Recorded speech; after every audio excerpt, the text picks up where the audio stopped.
Guys, welcome back to my channel Pallavi tarot 666 और मैं हाजिर हूँ एक रीडिंग को लेके जिसका टॉपिक है वर्गो। कन्या राशि, आपके लाइफ में क्या बिग एंड मेजर चेंजेस आएंगे?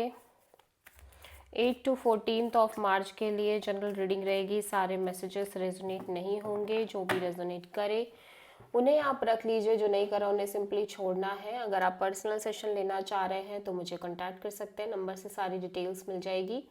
पर्सनल रीडिंग पेड है एंड आप मुझे मेरे इंस्टाग्राम अकाउंट पल्लवी टैरो 666 पर भी फॉलो कर सकते हैं। उसका लिंक डिस्क्रिप्शन बॉक्स में अवेलेबल है। मैं वहाँ डेली वीडियोस अपलोड करती हूँ आपके रिलेशनशिप, लव लाइफ और करियर के लिए। और अगर आप टैरो कार्ड रीडिंग सीखना चाह रहे हैं तो भी मुझे कॉन्टैक्ट कर सकते हैं। वर्गो के पास्ट में क्या चल रहा था देख लेते हैं।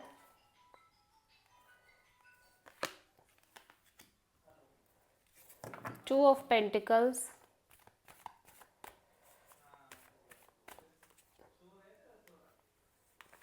प्रेजेंट में 10 ऑफ वॉन्ड्स,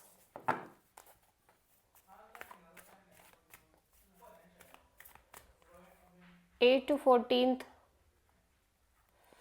मार्च के लिए ace of pentacles,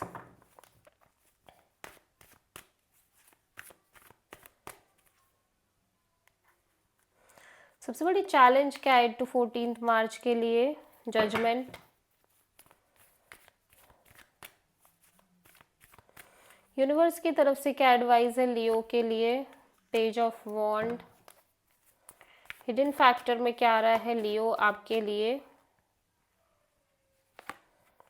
hierophant, sorry Virgo, overall energy में क्या है वर्गो के लिए?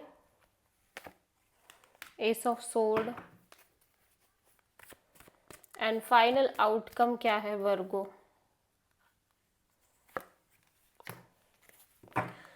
Queen of pentacles. पास्ट में आप थोड़े से कंफ्यूज नजर आ रहे हो बिटवीन टू चॉइसेस और टू डिसीजंस और टू ऑप्शंस में भी। सो टू ऑफ पेंटिकल्स यहाँ पे क्यों आया है? किंग ऑफ सोर्ड, या सो आप बहुत प्रैक्टिकल होके चलना चाह रहे हो, लॉजिकल होके डिसीजन लेना चाह रहे हो, बहुत ही ज़्यादा कॉन्फिडेंट एनर्जी दिख रही है। और ऐसा लग रहा है एक बर्डन, एक प्रेशर जो आप लंबे समय से कैरी कर रहे थे उसको आप ड्रॉप करते हुए नज़र आ रहे हो, ठीक है,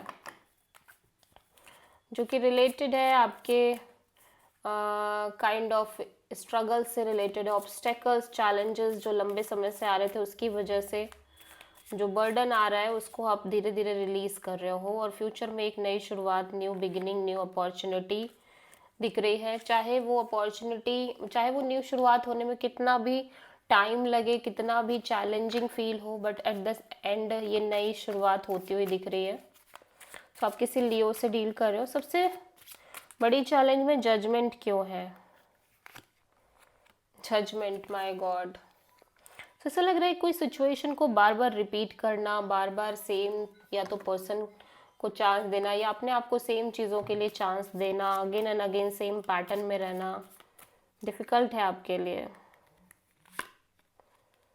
तो ऐसा लग रहा है यूनिवर्स कह रहा है कि स्लोली एंड ग्रेजुअली आप एक पैशनेट न्यू बिगिनिंग की तरफ बढ़ रहे हो। Just do your Karma, just do your work, just do your part, ठीक है। और हिडन फैक्टर में मैं देख रही हूँ कि आप डेफिनेटली एक कमिटमेंट की तरफ जा रहे हो, एक स्टेबिलिटी की तरफ जा रहे हो, सिक्योरिटी की तरफ जा रहे हो। चाहे भले ही आप इस एनर्जी पे भरोसा कर पाओ या ना कर पाओ, ट्रस्ट कर पाओ या ना कर पाओ। एस ऑफ सोर्ड और बहुत सारी मेजर क्लैरिटी आती हुई नज़र आ रही है related to some kind of ending, some kind of cycle ending. Queen of pentacles यहाँ पे क्यों आया है? 8 ऑफ वॉन्ड्स। यहाँ पे मैं देख रही हूँ आपकी लाइफ में बहुत सारी कम्युनिकेशन दिख रही है और आप बहुत स्टेबल दिख रहे हो, ग्राउंडेड एंड मैच्योर दिख रहे हो, कमिटेड दिख रहे हो, बहुत सारी कम्युनिकेशन दिख रही है। सो आप किसी लियो एंड टॉरस से डील कर रहे हो, वर्गो से भी। This is the reading for Virgo कन्या राशि। आई होप कि रीडिंग रेजोनेट करी होगी, पसंद आई होगी। अच्छी लगी है तो प्लीज़ चैनल को लाइक शेयर एंड सब्सक्राइब करें एंड कमेंट करें। So thank you.